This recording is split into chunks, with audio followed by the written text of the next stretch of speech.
لقد كان لكم في رسول الله أسوة حسنة لمن كان يرجو الله واليوم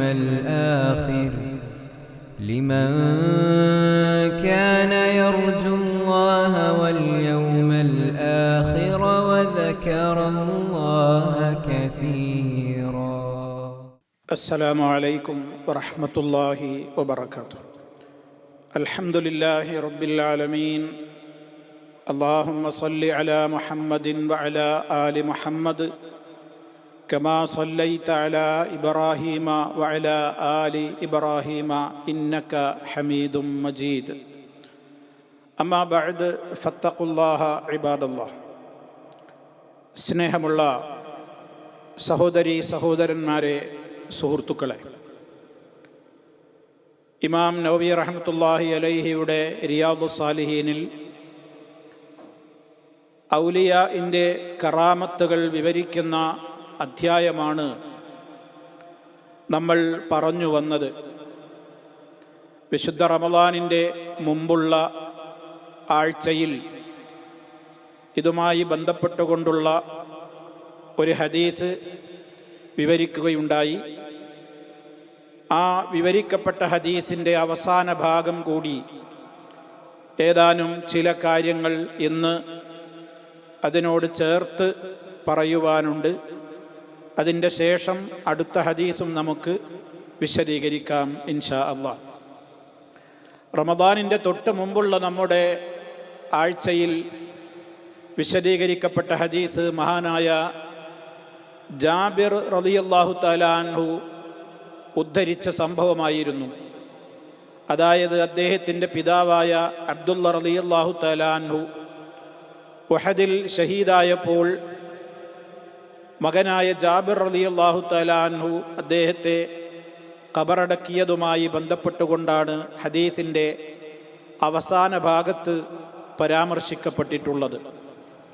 ആ അവസാന ഭാഗം ഇപ്രകാരമാണ്: എൻ്റെ പിതാവിനെ ഞാൻ ഖബറടക്കിയതിൻ്റെ ശേഷം, അഥവാ അന്ന് ഉഹദിലുള്ള ആളുകളെ ഖബറടക്കിയത് ഒന്നിലധികം ആളുകളെ ഒരേ ഖബറിലാക്കിയിട്ടായിരുന്നു.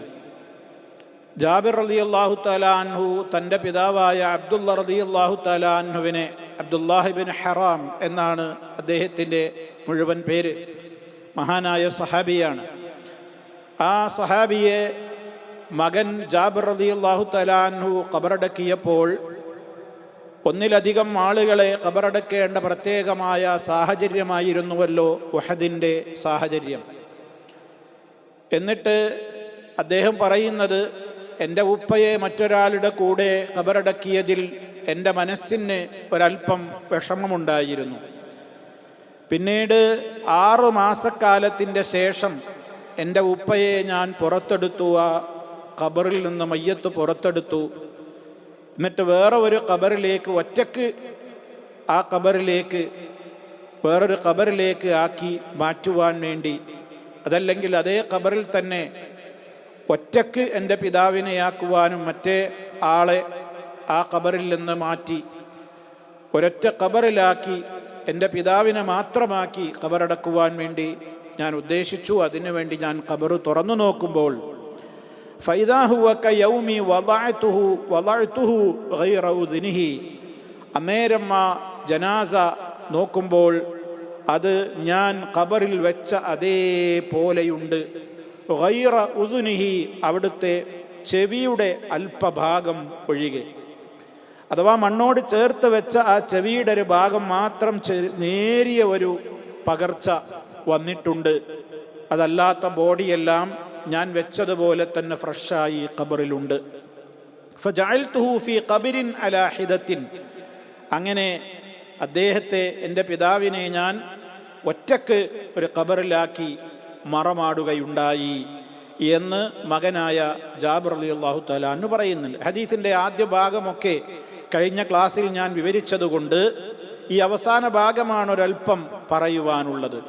അതായത് ഇവിടെ പ്രകടമായ ഒരു കറാമത്ത് എന്താണ്? ഖബർ തുറന്നു നോക്കുമ്പോൾ മഹാനായ അബ്ദുല്ലാഹിബ്നു ഹറാം റളിയല്ലാഹു അൻഹുവിൻ്റെ ഖബർ തുറന്നു നോക്കുമ്പോൾ ആ ഖബറിൽ അദ്ദേഹം യാതൊരു നിലക്കുള്ള പകർച്ചയും സംഭവിച്ചിട്ടില്ല ആ ബോഡിക്ക് എന്നാണ്. അല്പം മാത്രമാണ് എന്ത് മാറ്റം വന്നിട്ടുള്ളത്? ചെവിയുടെ ഒരു ഭാഗം മാത്രമാണ് മാറ്റം വന്നിട്ടുള്ളത്. അപ്പം ഇവിടെ ഒരു കറാമത്തായിട്ട് മഹാനായ അബ്ദുള്ള റളിയല്ലാഹു അൻഹുവിനോട് അള്ളാഹു ചെയ്തിട്ടുള്ള ഒരു കറാമത്ത്, ഒരു ആദരവായിട്ടാണ് നമുക്കത് മനസ്സിലാക്കുവാൻ സാധിക്കുന്നത്. ഇവിടെ സാധാരണഗതിയിൽ ഒരു മനുഷ്യനെ ബോഡി ഖബറിൽ വെച്ച് കഴിഞ്ഞാൽ അത് ജീർണിച്ചു പോകും എന്നുള്ളതാണ് പൊതുവായ നിയമം. ആ ബോഡിയിൽ നിന്ന് മനുഷ്യ ശരീരത്തിലെ ത്രികാസ്തി എന്ന പേരിൽ അറിയപ്പെടുന്ന മനുഷ്യൻ്റെ നട്ടെല്ലിൻ്റെ ഏറ്റവും അവസാന ഭാഗത്തുള്ള വളരെ നേരിയ രൂപത്തിൽ ഒരു ചെറിയ ഒരു എല്ലിൻ്റെ ഭാഗമുണ്ട്. അജബു ദനബ് എന്നാണ് അതറിയപ്പെടുന്നത്. വാൽക്കുറ്റി എന്നൊക്കെ നമുക്ക് പറയാവുന്ന ഒരു നിലക്കുള്ള ഒരു ചെറിയ എല്ലിൻ്റെ ഭാഗം, അത് മണ്ണ് ജീർണിക്കുകയില്ല, മണ്ണിൽ ലയിച്ചു പോകാതെ നിൽക്കും. അതിൽ നിന്നാണ് മനുഷ്യൻ്റെ പുനരുത്ഥാനം അവസാന നാളിൽ സംഭവിക്കുക എന്ന് നബി സല്ലല്ലാഹു അലൈഹി വസല്ലം പറഞ്ഞിട്ടുണ്ട്. ഇത് എല്ലാ ബോഡികൾക്കും ഉണ്ടാകുന്നൊരു പൊതു നിയമമാണ്. അതേ അവസരത്തിൽ ഇതിൽ നിന്ന് ഒഴിവാക്കപ്പെട്ടവരാരാണ്? മഹാന്മാരായ അംബിയാക്കളാണ്. അംബിയായിനെ സംബന്ധിച്ചിടത്തോളം ഹദീസുകളിൽ നമുക്ക് കാണാൻ സാധിക്കും, ഇന്നല്ലാഹ ഹറമ അലൽ അർദി അൻ തഅകുല അജ്സാദൽ അംബിയാ. അല്ലാഹു സുബ്ഹാനഹു വ തആല മണ്ണിനോട്, ഭൂമിയോട് നിഷിദ്ധമാക്കിയിരിക്കുകയാണ് അൻ തഅകുല, അത് തിന്നുന്നത്, അജ്സാദൽ അംബിയാ, ഈ പ്രവാചകന്മാരുടെ ശരീരങ്ങളെ. അപ്പം അത് പൊതുവായ നിയമത്തിൽ നിന്ന് ഒഴിവാക്കപ്പെട്ടവരാരാണ്? പ്രവാചകന്മാരാണ്. പ്രവാചകന്മാരുടെ ശരീരം മണ്ണ് തിന്നുകയില്ല. ഈ ഹദീസ് മുമ്പും നമ്മൾ വിശദീകരിച്ചിട്ടുണ്ട്. അതുകൊണ്ട് തന്നെ അതിൻ്റെ വിശദാംശങ്ങളിലേക്ക് ഞാൻ പ്രവേശിക്കുന്നില്ല. ഇതേ റിയാദുസ് സാലിഹീനിൽ വിവരിച്ചപ്പോൾ തന്നെ ആ ഹദീസ് നമ്മൾ സവിസ്തരം പ്രതിപാദിച്ചിട്ടുണ്ട്. ഇൻഷാ അള്ളാഹ് നമ്മുടെ ഡിസ്ക്രിപ്ഷനിൽ അതിൻ്റെ ലിങ്ക് കൂടി ചേർക്കുന്നുണ്ട്. ആവശ്യക്കാർക്ക് അന്ന് ആ ഹദീസ് വിശദമായി പറഞ്ഞതിനെ നിങ്ങൾക്ക് കേൾക്കുവാനും സാധിക്കും. അപ്പം ഇവിടെ ഞാൻ സൂചന മാത്രം നൽകി മതിയാക്കുകയാണ്. ഇവിടെ അപ്പോൾ സഹാബി അല്ലല്ലോ മഹാനായ അബ്ദുള്ള റളിയല്ലാഹു അൻഹു. അപ്പോൾ സഹാബിമാരല്ലാത്ത ശുഹദാക്കളുടെ മറ്റുള്ളവരുടേതിനും ഈ നിയമം ബാധകമാണോ? ഇവിടെ നമ്മൾ മനസ്സിലാക്കേണ്ടത് അംബിയാഇൻ്റേത് മാത്രമാണ്. നമുക്ക് ഹദീസുകളിൽ അങ്ങനെ അള്ളാഹു മണ്ണിനോട് അവരെ തിന്നരുതെന്ന് അല്ലെങ്കിൽ ജീർണതയില്ലെന്ന് കാവലുള്ളത് മഹാന്മാരായ പ്രവാചകന്മാരുടേത് മാത്രമാണ്. എന്നാൽ അള്ളാഹു സുബ്ഹാനഹു വ തആല ആദരിക്കുന്നതിൻ്റെ ഭാഗമായി അവൻ്റെ ചില ശുഹദാഇനെ, അതേപോലെ തന്നെയുള്ള ആളുകളെയൊക്കെ അള്ളാഹു സുബ്ഹാനഹു വ തആല ചിലപ്പോൾ അവൻ്റെ ആദരവ് കൊണ്ട് അവൻ ഈ രൂപത്തിൽ ജീർണിക്കാതെ മണ്ണിൽ ബാക്കിയാക്കിയേക്കും. എന്നാൽ എല്ലാവരുടേതും അങ്ങനെ ബാക്കിയാകുമോ? അങ്ങനെ ബാക്കിയായി കൊള്ളണം എന്നില്ല. ഇനി ആരുടെയെങ്കിലും ബോഡി ജീർണിച്ചു പോയി എന്നുള്ളത് കൊണ്ട് അവർ ഷഹീദുകളാണ്, അതുകൊണ്ട് ആ ഷഹീദുകളുടെ പദവിക്ക് ഏതെങ്കിലും ഒരു പോരായ്മയില്ല. അള്ളാഹുവിനോട് അടുപ്പം സിദ്ധിച്ചിട്ടുള്ള വലിയകളാണ്, അങ്ങനെ ജീർണിച്ചു പോയി എന്നുള്ളത് കൊണ്ട് അതൊന്നും അവരുടേതായ പദവിക്ക് ഏതെങ്കിലും നിലക്കുള്ള ഒരു കോട്ടം ഉള്ളതുകൊണ്ട് അല്ലെങ്കിൽ അള്ളാഹു അവരെ അനാദരിച്ചതുകൊണ്ടുമല്ല. ഈ വിഷയത്തിൽ തന്നെ നമ്മൾ മനസ്സിലാക്കേണ്ടത്, മഹാനായ ജാബിർ റളിയല്ലാഹു തആല അൻഹു തൻ്റെ പിതാവിൻ്റെ കൂടെ തന്നെ മറ്റൊരാളുടെ മയ്യത്ത് കൂടി ഖബറിൽ മറമാടിയിട്ടുണ്ടായിരുന്നുവല്ലോ. അതും ഉഹദിൽ ഷഹീദായ വ്യക്തി തന്നെയാണ്. അപ്പം ഇവിടെ അദ്ദേഹം തൻ്റെ പിതാവിൻ്റെ കാര്യം മാത്രമാണ് പറയുന്നത്. മറ്റേ വ്യക്തിയുടെ ആ മയ്യത്ത് എന്തായി എന്ന് അദ്ദേഹം പറയുന്നില്ല. ഉണ്ടെങ്കിൽ അതുകൂടി അദ്ദേഹം പറയുമായിരുന്നു. അപ്പം അതുകൊണ്ട് രണ്ട് ശുഹദാക്കൾ ഒരേ ഖബറിലുണ്ട്. അതുകൊണ്ട് ഒരാളുടേത് ജീർണിച്ചു, ഒരാളുടേത് ജീർണിച്ചില്ല എന്നുള്ളത് കൊണ്ട് മറ്റേയാൾക്ക് ഏതെങ്കിലും നിലക്ക് അനാദരവുണ്ടായി എന്നൊന്നും നമ്മൾ മനസ്സിലാക്കേണ്ടതില്ല. അള്ളാഹു ഉദ്ദേശിക്കുന്നവരുടേത് അങ്ങനെ നിലനിർത്തും. ഇനി നമ്മൾ മനസ്സിലാക്കേണ്ടത്, ഇനി അങ്ങനെ നിലനിർത്തപ്പെടുന്ന ബോഡികൾ ചിലപ്പോൾ അവിശ്വാസികളുടേതും തമ്മാടികളുടേതും ഒക്കെ ചിലപ്പോൾ ചില മണ്ണിൻ്റെ പ്രകൃതി കാരണത്താൽ അങ്ങനെ തന്നെ ബോഡി അവശേഷിച്ചു എന്ന് വന്നേക്കാം. അതേ അവസരത്തിൽ മഹാന്മാരായ ആളുകളുടേത് ജീർണിച്ചു പോയി എന്നും ജീർണിച്ചു പോയ സംഭവങ്ങളും ധാരാളം നമുക്കറിയാവുന്നതാണല്ലോ. അതുകൊണ്ട് തന്നെ ബോഡി ജീർണിച്ചു എന്നുള്ളത് കൊണ്ട് അതാരെയെങ്കിലും അള്ളാഹു സുബ്ഹാനഹു വ തആല അവരുടെ ബോഡി ജീർണിച്ചിട്ടില്ല എന്നുള്ളത് അവർക്ക് എല്ലാ അർത്ഥത്തിലും അത് അവരെ അള്ളാഹു ആദരിച്ചതിൻ്റെ അടയാളമാണ് എന്ന് മനസ്സിലാക്കേണ്ടതില്ല.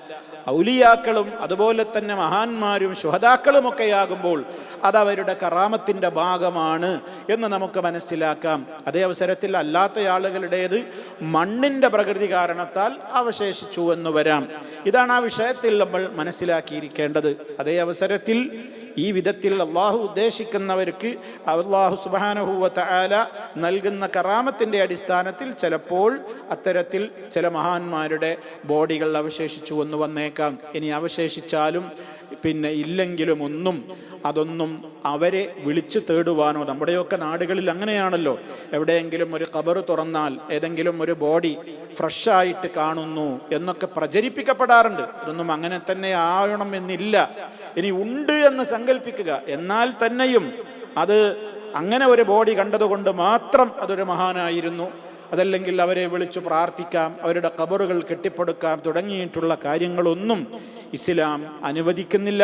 പ്രവാചകന്മാരുടെ ബോഡികൾ അവരുടെ ഖബറുകളിൽ ഫ്രഷാണ്, അത് മണ്ണ് തിന്നില്ല എന്ന് ഉറപ്പാണല്ലോ. അങ്ങനെയുള്ള പ്രവാചകന്മാരോട് പോലും നമുക്ക് വിളിച്ചു പ്രാർത്ഥിക്കുവാനോ അവരോട് സങ്കടം പറയുവാനോ അവരെ വിളിച്ച് സഹായം അഭ്യർത്ഥിക്കുവാനോ ഒന്നും പാടില്ലല്ലോ.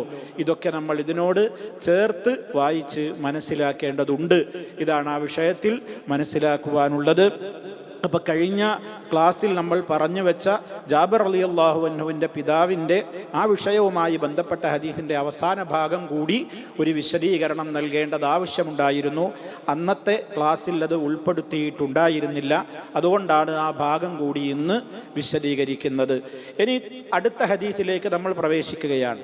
وعن أنس رضي الله عنه أن رجلين من أصحاب النبي صلى الله عليه وسلم خرجا من عند النبي صلى الله عليه وسلم في ليلة مظلمة ومعهما مثل المصباحين بين أيديهما فلما افترقا صار مع كل واحد منهما واحد حتى أتى أهله. رواه البخاري من طرق وفي بعضها أن الرجلين أسيد بن حضير وعباد بن بشر رضي الله عنهما. മഹാനായ സഹാബി അനസ് റളിയല്ലാഹു അൻഹുവാണ് ഈ സംഭവം ഉദ്ധരിക്കുന്നത്. ഇതും ഒരു വലിയ കറാമത്ത് തന്നെയാണ്. അത്ഭുതകരമായൊരു കാര്യം രണ്ട് സഹാബിമാരിലൂടെ അള്ളാഹു വെളിപ്പെടുത്തിയതാണ് നമ്മൾ കേൾക്കാൻ പോകുന്നത്. മഹാനായ അനസ് റളിയല്ലാഹു അൻഹു പറയാണ്, അന്ന റജുലൈനി, രണ്ട് വ്യക്തികൾ, മിൻ അസ്ഹാബിൻ നബി സല്ലല്ലാഹു അലൈഹി വസല്ലം, നബി സല്ലല്ലാഹു അലൈഹി വസല്ലമിൻ്റെ സഹാബിമാരിൽ നിന്നുള്ള രണ്ടാളുകൾ, ഖറജ, അവർ രണ്ടാളും പുറപ്പെട്ടു. എവിടുന്ന്? മിൻ ഇൻദിൻ നബി സല്ലല്ലാഹു അലൈഹി വസല്ലം, നബി സല്ലല്ലാഹു അലൈഹി വസല്ലമിൻ്റെ അടുക്കൽ നിന്ന് പുറപ്പെട്ടു. എപ്പോൾ? ഫീ ലൈലത്തിൻ മുളിമ, കൂരിരുട്ടുള്ള ഒരു രാത്രിയിൽ നബി തങ്ങളുടെ അടുക്കൽ നിന്ന്. അവർ പ്രവാചകന്റെ അടുക്കൽ പള്ളിയിൽ അവർ ദർസ് കേൾക്കുവാൻ പോയതാണ്. ആ ക്ലാസ്സൊക്കെ കഴിഞ്ഞ് അവർ തിരിച്ചു പോരുന്നത് കൂരിരുട്ടിലാണ്. ഈ രണ്ട് സഹാബിമാരാരായിരുന്നുവെന്ന് ഇമാം ബുഖാരി തന്നെ റിപ്പോർട്ട് ചെയ്ത മറ്റു ചില റിപ്പോർട്ടുകളിൽ നമുക്ക് കാണാൻ സാധിക്കും. അതിലെന്താണുള്ളത്? അന്ന റജുലൈനി, ആ രണ്ട് വ്യക്തികൾ ആരായിരുന്നു? ഉസൈദ് ബിൻ ഹുദൈർ റളിയല്ലാഹു അൻഹുവും അബ്ബാദ് ബിൻ ബിശ്ർ റളിയല്ലാഹു അൻഹുമായിരുന്നു. അപ്പോൾ നോക്കണം, ഒന്ന് ഉസൈദ് റളിയല്ലാഹു അൻഹു ആയിരുന്നു, മറ്റൊന്ന് അബ്ബാദ് റളിയല്ലാഹു അൻഹു ആയിരുന്നു. ഇമാം ബുഖാരി തന്നെ റിപ്പോർട്ട് ചെയ്ത ഒരു ഹദീസിൽ പേര് പറഞ്ഞിട്ടില്ല, മറ്റൊരു റിപ്പോർട്ടിൽ പേര് പറഞ്ഞിട്ടുണ്ട്. അപ്പം ഈ രണ്ട് സഹാബിമാരാണ് പ്രവാചക സമീപത്തു നിന്ന് വീടുകളിലേക്ക് മടങ്ങിപ്പോകുന്നത്. മടങ്ങിപ്പോകുമ്പോൾ കൂരിരുട്ടാണ്. ആ ഇരുട്ടിൻ്റെ അവസരത്തിൽ എന്തുണ്ടായി എന്നാ പറയുന്നത്? അന്നത്തെ കാലഘട്ടത്തിൽ ഇന്നത്തെ പോലെ സ്ട്രീറ്റ് ലൈറ്റുകളോ ഞെക്ക് വിളക്കുകൾ, അതല്ലെങ്കിൽ നമ്മുടെ ടോർച്ചുകൾ, മറ്റ് സംവിധാനങ്ങൾ ഒന്നുമില്ലല്ലോ. കൂരിരുട്ടത്തവർ പ്രവാചകന്റെ അടുക്കൽ നിന്ന് പുറപ്പെട്ടവരുടെ വീടുകളിലേക്ക് പോകുമ്പോൾ എന്തായിരിക്കും അവസ്ഥ എന്ന് നമ്മളൊന്ന് മനസ്സിൽ നിരൂപിച്ചു നോക്കൂ. കൂരിരുട്ട്, എന്തെങ്കിലും കാണുമോ? യാതൊരു ഉപകരണങ്ങളുമില്ല, സ്ട്രീറ്റ് ലൈറ്റുകളില്ല, മറ്റ് സംവിധാനങ്ങളൊന്നുമില്ല. അപ്പം അവർ പോകുന്ന അവസരത്തിൽ എന്താണ്ടായത്? അന്നേരമതാവ മഅഹുമാ, അവരുടെ രണ്ടാളുടെയും കൂടെയതാ മിസ്ലുൽ മിസ്ബാഹൈനി, രണ്ട് വിളക്കുകളെപ്പോലെ, രണ്ട് വിളക്കുകളെപ്പോലെ എന്തോന്ന്. ബൈന ഐദീഹിമ, ചില റിപ്പോർട്ടുകളിൽ കാണാം യുദീആനി എന്ന് കാണാം. ആ രണ്ട് വിളക്കുകളും എന്ത് ചെയ്യുന്നുണ്ട്? പ്രകാശിക്കുന്നുണ്ട്. ബൈന ഐദീഹിമ, അവരുടെ മുന്നിൽ. അവരുടെ മുന്നിൽ പ്രകാശിക്കുന്ന രണ്ട് വിളക്കുകളെ പോലെ എന്തോ ഒരു വസ്തു, അതിങ്ങനെ അവരുടെ മുമ്പിൽ വെളിച്ചായിട്ട് അങ്ങനെ രണ്ട് വിളക്കുകളെ പോലെ ഒരു വസ്തു അവരുടെ മുന്നിലുണ്ട്. ഫലമ്മഫ്തറഖാ, അങ്ങനെ അവർക്ക് രണ്ടാൾക്കും പിരിയാനുള്ള സ്ഥലമെത്തിയപ്പോൾ, രണ്ടാളും രണ്ട് വീട്ടിലേക്കുള്ള ആളുകളല്ലേ, ഇപ്പൊ വഴിക്കവലയിൽ നിന്ന് രണ്ടാളുടെയും വീട് ഒരുമിച്ച് പോകുമ്പോൾ ആ പ്രകാശം ഒരുമിച്ചുണ്ട്. ഫലമ്മഫ്തറഖാ, അവർ രണ്ടുപേരും വേർപിരിഞ്ഞപ്പോൾ എന്താ അത്ഭുതം, മറ്റൊന്ന് സംഭവിക്കുകയാണ്. സാറ മഅ കുല്ലി വാഹിദിൻ മിൻഹുമാ വാഹിദുൻ, അവരിൽ രണ്ടിൽ ഓരോരുത്തരുടെയും കൂടെ ഓരോ ലൈറ്റ് പിന്നാലെയായി, മുന്നിലുണ്ടായി. കണ്ടോ, രണ്ട് വിളക്ക് അവരുടെ മുമ്പിലൂടെ അങ്ങനെ പോയിരുന്നു. അങ്ങനെ അവർ പിരിയാനുള്ള ഒരു സ്ഥലത്തെത്തിയപ്പോൾ രണ്ട് ഭാഗത്തേക്ക് ഓരോരുത്തരും പിരിഞ്ഞു പോകുമ്പോൾ ഒരു വിളക്ക് ഒരാളുടെ മുന്നിൽ, ഒരു വിളക്ക് മറ്റയാളുടെ മുമ്പിൽ. ഹത്താ അതാ അഹ്ലഹു, വീട്ടിലെത്തുന്നത് വരെ ഇങ്ങനെ തുടർന്നു. നോക്കൂ, നിങ്ങളൊരു വലിയ സംഭവമല്ലേ ഇപ്പം അത്. എന്താ അവിടെ, വേറെ എന്താണ് അവിടെ, എന്ത് പ്രകാശമാണ് അവിടെ ഉണ്ടായത്? അല്ലാഹു സുബ്ഹാനഹു വ തആല വഹാദാ കറാമത്തും മിനല്ലാഹി അസ്സ വജല്ല, ഇത് അള്ളാഹു അവരെ ആദരിച്ചുകൊണ്ട് അള്ളാഹു സംഭവിപ്പിച്ചിട്ടുള്ള ഒരു കാര്യമാണ്. യഥാർത്ഥത്തിൽ ഒരു വിശ്വാസി, നബി സല്ലല്ലാഹു അലൈഹി വസല്ലമയുടെ മറ്റു ചില ഹദീസുകളിൽ നമുക്ക് കാണാൻ സാധിക്കും. എന്താണ് ഇപ്പോൾ ഇതിലൊക്കെ അടങ്ങിയ രഹസ്യമെന്ന് അള്ളാഹുവിനെ അറിയൂ. നോക്കൂ നിങ്ങൾ, ചില ഹദീസുകളിൽ നമുക്ക് കാണാം അള്ളാന്റെ റസൂൽ സന്തോഷ വാർത്ത അറിയിക്കാൻ പറഞ്ഞിട്ടുണ്ട്. ബശ്ശിരിൽ മശാഈന ഫിൽ ളുലമി ഇലൽ മസാജിദി, പള്ളികളിലേക്ക് കൂരിരുട്ടത്ത് നടന്നു പോകുന്നവർക്ക് സന്തോഷ വാർത്ത അറിയിക്കുവീൻ. എന്തും കൊണ്ട്? ബിന്നൂരി താമ്മി, പരിപൂർണ പ്രകാശം അവർക്ക് നൽകപ്പെടും. എപ്പോ? യൗമൽ ഖിയാമ, അന്ത്യനാളിൽ ജനങ്ങളൊക്കെ ഇരുട്ടിൽ തപ്പുന്ന വേളയിൽ ഇവർക്ക് പ്രകാശം നൽകപ്പെടുമെന്നാണ്. പള്ളികളിലേക്ക് ഇരുട്ടത്ത് പോകുന്ന ആളുകൾക്ക് പ്രകാശം നൽകപ്പെടുമെന്ന് അള്ളാഹുവിൻ്റെ റസൂൽ ജമാഅത്തിന് പള്ളികളിലേക്ക് പോകുന്നവരെ പ്രശംസിച്ചുകൊണ്ട് പറഞ്ഞിട്ടുണ്ട്. അത് ഈ വിശ്വാസികളെ സംബന്ധിച്ചിടത്തോളം ഇവർക്ക് അതിൻ്റെ ഒരു വിഹിതം ഒരുപക്ഷെ അള്ളാഹു ദുന്യാവിൽ നിന്ന് തന്നെ കൊടുത്തതാവാം. ഈ ഒരവസരത്തിൽ അവരെ ആദരിച്ചുകൊണ്ട് അള്ളാഹു അവരെ ഈ ഒരു പ്രത്യേക ഘട്ടത്തിൽ തന്നെ അവർക്ക് ആ ഒരു പ്രകാശം അള്ളാഹു തആല കാണിച്ചു കൊടുത്തതാവാം എന്നൊക്കെ നമുക്ക് മനസ്സിലാക്കുവാൻ സാധിക്കും. ഏതായിരുന്നാലും സഹോദരങ്ങളെ, യാതൊരു വിധത്തിലുള്ള ഭൗതികമായ വെളിച്ചത്തിൻ്റെ സംവിധാനങ്ങളും അവിടെ ഇല്ല. പിന്നെ എങ്ങനെ അവിടെ മിസ്റുൽ മിസ്ബാഹൈനി എന്ന ഹദീസിൽ പറയുന്നത്, മിസ്ബാഹ് എന്ന് പറഞ്ഞ വിളക്കാണ്. വിളക്ക്, രണ്ട് വിളക്ക് പോലത്തെ എന്തോ ഒരു വസ്തു അവരുടെ മുമ്പിൽ അങ്ങനെ പ്രകാശം ചൊരിഞ്ഞുകൊണ്ട് പോവുകയാണ്. യഥാർത്ഥ വിശ്വാസികൾക്ക് രണ്ട് നിലക്ക് അള്ളാഹു പ്രകാശം കൊടുക്കും. ഒന്ന് ഈ നിലക്കുള്ള പ്രകാശം, ഇതിപ്പോൾ അവർക്ക് ദുന്യാവിൽ നിന്ന് അള്ളാഹു തആല തന്നെ കാണിച്ചു കൊടുത്തൊരു പ്രകാശമാണ്. ഇതിനേക്കാളെല്ലാം ഉപരി വിശ്വാസികളായ ആളുകൾക്ക് നാളെ മഹ്ശറിൽ പ്രത്യേകമായ ഒരു പ്രകാശം അള്ളാഹു സുബ്ഹാനഹു വ തആല നൽകും എന്നാണല്ലോ. മാത്രമല്ല, ഈമാനികമായ നൂറ് അവരുടെ ഹൃദയങ്ങളിൽ അള്ളാഹു നിക്ഷേപിക്കുക എന്നുള്ളതും ഈ ദുന്യാവിൽ അവർക്ക് അള്ളാഹു സുബ്ഹാനഹു വ തആല നൽകുന്ന ഒരനുഗ്രഹമാണല്ലോ. ഹൃദയത്തിൽ അള്ളാഹുവിൻ്റെ പ്രത്യേകമായ പ്രകാശം ലഭ്യമാവുക എന്നുള്ളത്. അപ്പം അതൊക്കെ നമ്മൾ ഇതിൽ നിന്ന് മനസ്സിലാക്കുവാൻ നമുക്ക് സാധിക്കും. ഇവിടെയും നമ്മൾ മനസ്സിലാക്കുക, ഇവിടെ നമ്മൾ കറാമത്തിനെ പറ്റി അള്ളാഹുവിൻ്റെ റസൂൽ ഇവിടെ പറഞ്ഞിടത്ത് നോക്കൂ നിങ്ങൾ, എത്ര വ്യക്തമാണ്. അത്ഭുതകരമായൊരു കാര്യമല്ലേ അവിടെ നടന്നത്. ഇതാരെങ്കിലും നിഷേധിക്കുന്നുണ്ടോ? ഇതൊക്കെ നമ്മൾ മനസ്സിലാക്കേണ്ടുന്ന ചില യാഥാർത്ഥ്യങ്ങളാണ്. പലപ്പോഴും ഇത്തരം ഈ വ്യക്തമായ കറാമത്താണ്. ആ കറാമത്ത് എന്ന് പറഞ്ഞാൽ ഈ സഹാബിമാർക്ക് അതിൽ യാതൊരു പങ്കുമില്ല. അവരാരും എന്തെങ്കിലും ചെയ്തതോ അല്ലെങ്കിൽ അവർക്ക് ഇങ്ങനെ ഇരുട്ടത്ത് ലൈറ്റ് തെളിക്കാൻ വേണ്ടി അവരുടെ ചൂണ്ടുവിരലും എന്തെങ്കിലും ഒരു പ്രത്യേകത അള്ളാഹു കൊടുത്തതോ ഒന്നുമല്ല. അതിങ്ങനെ കൈവിരൽ ചൂട്ടായിട്ട് അവരിങ്ങനെ മുന്നോട്ട് പോയതൊന്നുമല്ല. ഇത് അള്ളാഹു സുബ്ഹാനഹു വ തആല ഉദ്ദേശിക്കുന്നവരിലൂടെ ഉദ്ദേശിക്കുന്ന സമയത്ത് ഉദ്ദേശിക്കുന്ന സമയം വരെ അത് പ്രകടമായി എന്നാണ്. അല്ലാതെ ഈ രണ്ട് സഹാബിമാർ എപ്പോൾ ഇരുട്ടത്ത് പോകുമ്പോഴും അവരുടെ കൂടെ വെളിച്ചുണ്ടായിരുന്നു എന്നല്ല ഹദീസിൽ പറയുന്നത്. ഇത് അവരുടെ ജീവിതത്തിൽ ഒരിക്കൽ സംഭവിച്ച കാര്യമാണ്. അപ്പോൾ അത് റബ്ബ് ഉദ്ദേശിച്ചു. ആ ഉദ്ദേശിച്ച സമയം ഉദ്ദേശിച്ച ആളുകളിലൂടെ അവർക്കായി അള്ളാഹു അത് പ്രകടമാക്കി. ഇതെല്ലാവരും അംഗീകരിക്കുന്ന ഒരു കാര്യമാണ്. പക്ഷെ ഇതൊക്കെ പറയുമ്പോൾ പലപ്പോഴും മുജാഹിദുകളുടെ സലഫികളെ കുറിച്ച് എതിരാളികളുടെ മുമ്പിൽ പലരും പറയും, ഇവർ കറാമത്ത് നിഷേധികളാണ്, ഇവർ കറാമത്തിനെ അംഗീകരിക്കാത്തവരാണ്. വാസ്തവം നോക്കൂ, ഇപ്പം ഈ ഹദീസിൽ പറഞ്ഞതും നമ്മൾ ഇതുവരെയായി വിവിധ ഹദീസുകളിലൂടെ കേട്ടതുമൊക്കെ വിവിധ സഹാബിമാരിലൂടെ പ്രകടമായ കറാമത്ത്, അള്ളാഹുവിൻ്റെ റസൂലിലൂടെ പ്രകടമായ ആ നിലക്കുള്ള മുഅ്ജിസത്ത്, ഇതൊക്കെ നമ്മളിവിടെ പറഞ്ഞില്ലേ? പിന്നെ എന്താണ് ഇവിടെ തർക്കം? നമ്മുടെ നാട്ടിലുള്ള മുസ്ലിയാക്കന്മാർ പലപ്പോഴും ഇത്തരത്തിലുള്ള കറാമത്തുകളൊക്കെ ഉദ്ധരിച്ചിട്ട് നമ്മുടെ നാടുകളിലുള്ള ചില ആളുകളുടെ കറാമത്തുകളിലേക്ക് അത് ചേർത്ത് പറയണം. എന്തിന്?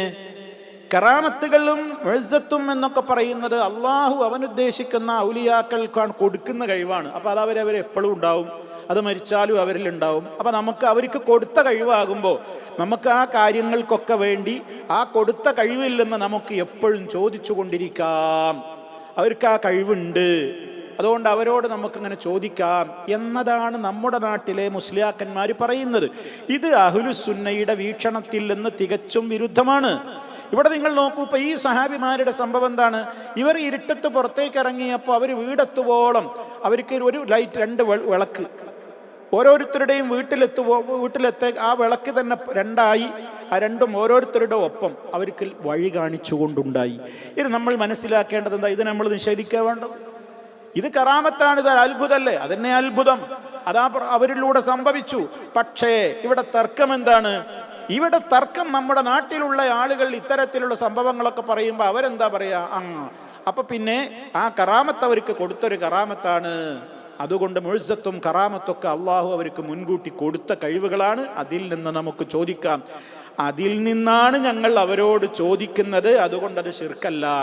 അങ്ങനെ ഇവർ മഹാന്മാരെ വിളിച്ചു തേടുകയാണ്, പ്രാർത്ഥിക്കാണ്. ഞങ്ങൾക്ക് വെളിച്ചം തരണേ, ഞങ്ങൾക്ക് പ്രകാശം തരണേ, ഞങ്ങൾക്ക് കുട്ടിനെ തരണേ, ഞങ്ങൾക്ക് റിസ്ക് തരണേ, ഞങ്ങൾക്ക് വീട് തരണേ, ഞങ്ങൾക്ക് ജോലി തരണേ, ഞങ്ങളെ രോഗം മാറ്റി തരണേ. ഇങ്ങനെ 100 കൂട്ടം ആവശ്യങ്ങൾക്ക് വേണ്ടി മഹാന്മാരെ വിളിച്ച് തേടുമ്പോൾ നമ്മൾ പറയാണ് നിങ്ങളത് ചെയ്യരുത്. അപ്പോൾ പറയും, ഞങ്ങൾ അള്ളാഹിനോട് പിന്നെ സഹായിക്കും പോലെ ഇവർ ഒരു